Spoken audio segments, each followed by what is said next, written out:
গুনাহ ওরে কখনো শান্তি দেয় না, গুনাহ কখনোই তৃপ্তি দেয় না। আল্লাহর কসম, গুনার সবচেয়ে বড় অভিশাপ, গুনাহ তৃপ্তি দেয় না।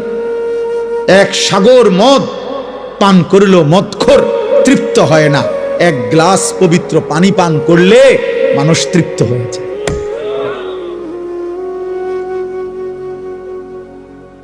দশ লাখ নারীও যদি কোনো যুবক, 10,000 নারীও উলঙ্গ দেখে, তবুও তার তৃপ্তি হয় না, ও আরো দেখে, আরো দেখে, আরো দেখে, আরো দেখে। একজন ইমানদার মাত্র একজন স্ত্রী নিয়ে 70 বছর তৃপ্ত জীবন, পবিত্র জীবন পালন করে।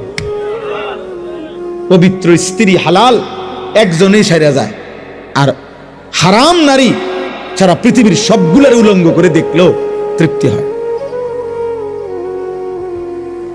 নাহলে আপনি না সকালে বেডি দেখলেন অনেকগুলা, অন বিকালে দেখেন কেন? আপনি না রাত্রে দেখলেন অনেক নারী, এখন দিনে আবার দেখেন কেন? হ্যাঁ, গুনাহ তৃপ্তি দেয় না, গুনাহ তৃপ্তি দেয় না আব্বা।